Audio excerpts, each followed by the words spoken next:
All right, hello and welcome everyone. My name is Logan Wilson. I'm a student in a University of Memphis Herff College of Engineering Computer Methods and Design class. And right now this is for our final project. As you can see here, we have already began constructing a engine hoist crane. This is used to raise and lower engines out of vehicles. This is created out of several components. I'll highlight all of them real quick. So you have the base frame, the back frame, the crank lever, you have the hydraulic casing, hydraulic arm, you have the crane arm casing, and the crane arm. All of these were modeled independently and then assembled. I'm not going to go over that part, but what I am going to go over in this video is how to create a motion simulation for this crane. So let's get started. Very first thing you're going to want to do is in your toolbar right here, go to Application and select Motion. So right here, you see that we have a brand new toolbar, and the very first thing that we're going to want to do is apply a motion body to each of those 7 components that I just went over. So let's get started with that. Go right here where it says motion body and click on that. And let's go ahead and select the first motion body, which is our base frame. You'll look right here and see this drop down arrow. You see automatic, user defined, none. If it's on user defined, you will have to manually input all of your moments of inertia. You don't want to have to do that, so leave it as automatic. The other thing is if you think about the motion of the crane, the crank arm, hydraulic case, hydraulic arm, the crane case, and the crane arm will all move while the base and back frame stay stationary. Therefore, click this to fix the motion body without a joint. You don't want that moving. You can rename it. I'm not going to in this video. After all of that is done, select OK.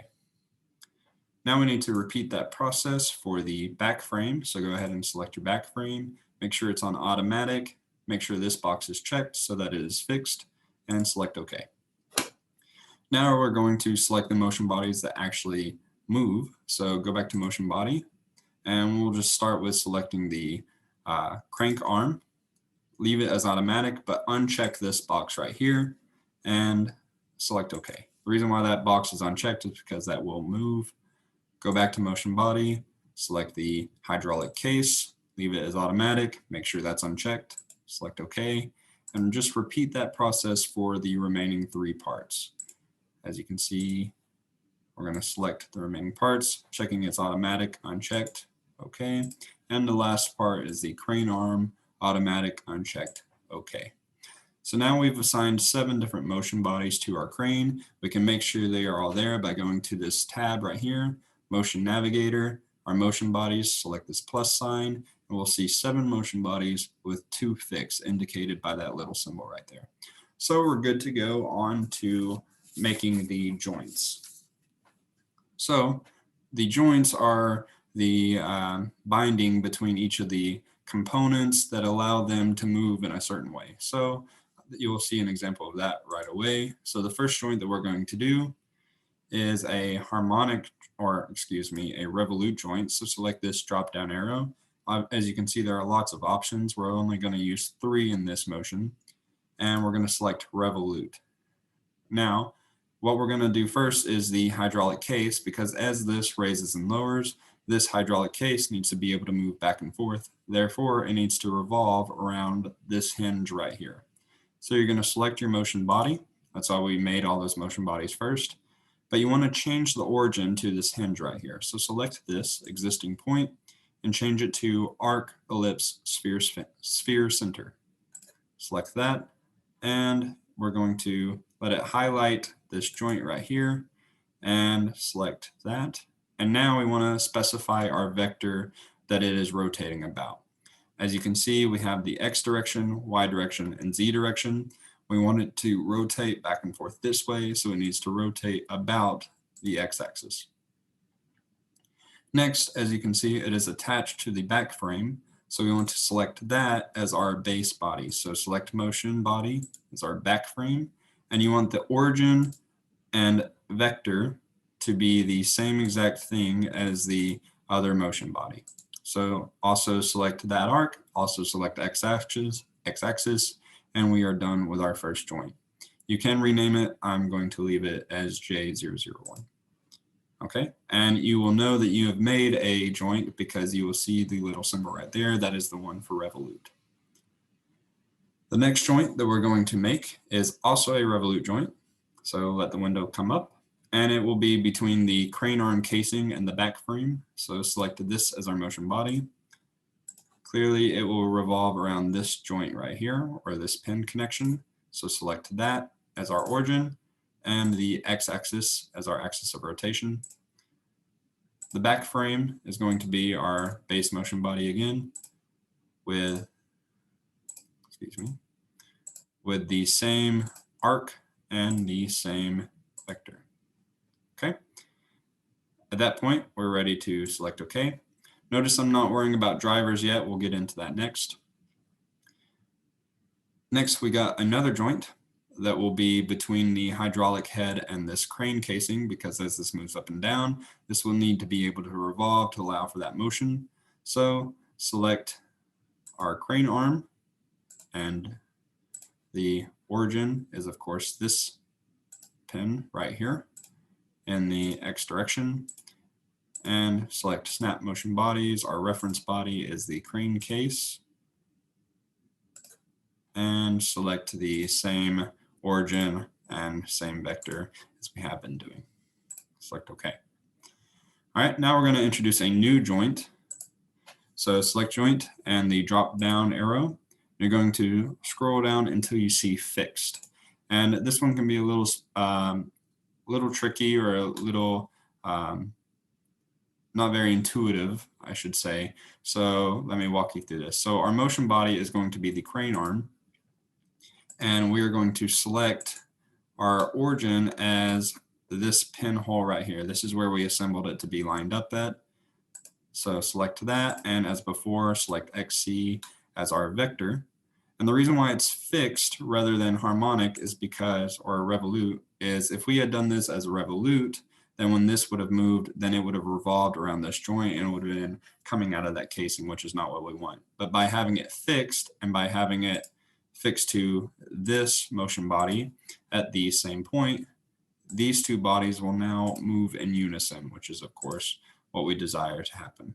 So I can select OK. And you can see by that, that is not a revolute joint, that is a fixed joint symbol. So that is it as far as the joints that are not drivers and that are just moving as a resultant of the driving motion. So now we have two more joints to do, but both of these will be drivers. So select joint, change it back to revolute, and this one will be between the crank lever and the hydraulic case. So I'm going to select the motion body, and the origin will be around this point. However, our vector is now around the y-axis, as our crank lever right here will be moving back and forth in this direction. Of course, the body that it is in reference to is the hydraulic case, so select that. And same as before, make sure it's the same origin and the same vector. Now, before clicking OK, you want to come to driver. Select this drop down. You have a variety of options. We're going to choose harmonic motion because it will be moving up and down. And of course, I've been doing this animation before, so I have some values picked out to make it look like a nice, clean animation once it comes to that point. So these are the values that I'm going to input. And this is basically saying that it'll move up 45 degrees and down 45 degrees. Displacement negative 45 degrees means from this point, it'll move down 45 degrees before starting its motion. And its frequency will be at about 90 degrees per second. Okay, so select OK. And now you can see we have a revolute joint, and the arrow indicates that this is a driver. We have one more joint to do before we're ready to solve. Select joint. And this one will be a slider type. And that is because the last joint is between the hydraulic arm and the hydraulic casing. As you can tell, the arm will slide in and out of the casing. So select that as our body. The origin will be around the opening of the hydraulic casing, and you can guess that it will slide in the Z direction. Our second motion body is, of course, the casing, and as before, make sure to just match that origin and match that vector. It is a driver, and it is harmonic because it will slide up and down, back and forth, so harmonic motion. And as before, I have preset some values to make it look like a nice clean animation at the end. So that's 6:45, 03, and select OK. So now, as we checked for our motion bodies, we're going to check and make sure that we have 6 joints, which we do. And our last 2 joints have the red arrows indicating that those are drivers. So we are ready to solve. So let's go here. Right here is our drop-down arrow for solution. Select solution. I want to run this for about 10 seconds. That'll give us a nice indication of the motion of this system. Gravity, I'm going to turn gravity off, so select no gravity because it doesn't play a part in this motion simulation. And finally, you can select OK. With our solution made, we're now ready to solve. So we will hit solve. And this part you have to have patience, especially if you're running something with this many moving parts and this many joints and for this long. Of course, I selected 10 seconds. That was by design to show an adequate example of what we're looking at. So right here, you can see your progress. So we're only at 3%, and it's working its way through 10 seconds worth of integration of all of this movement.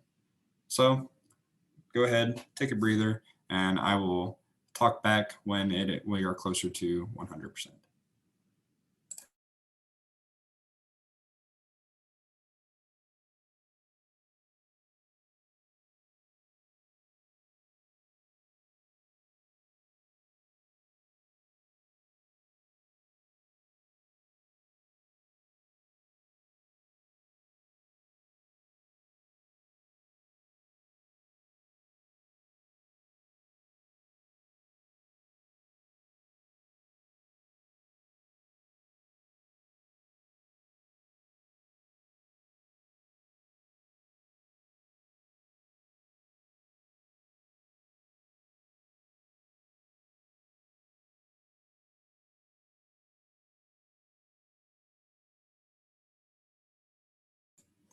Okay, as we get closer to nearing the end of this solution, a couple things to note is once we get to the results, it will move based on how we put our inputs for our drivers. However, you can mess with those settings either by going back to your drivers here and editing from the window, or in the results tab, you can change the speed setting to which the animation runs. So once you complete once it completes its solution, you'll get this massive text box with all of the status of the integrations and the solutions. That's not necessarily important. You can just minimize that and go straight to the results. That's what we're looking for. So right here, you'll select play. Give it a second to run. And there we go. So you can see right here, it's working its way through its time. It'll go all the way up to 10 seconds and it should stop. You can play it again. Right here is that speed factor that I was talking about. You can change it to 16 times speed or slow it down however you desire. I'm going to keep it at 1. And as you can see, let me work through as it plays again. It is raising, sliding in and out of that hydraulic casing while revolving around this joint, and actually you can barely see our hydraulic casing revolving around its joint right here, while our back frame, base frame stay completely still. Our crane arm is fixed to the crane casing, and our crank lever right here is cranking that hydraulic arm up and down. So I hope you have enjoyed this quick little tutorial on how to create a motion simulation for an engine hoist crane, and I hope you enjoyed. Thank you so much.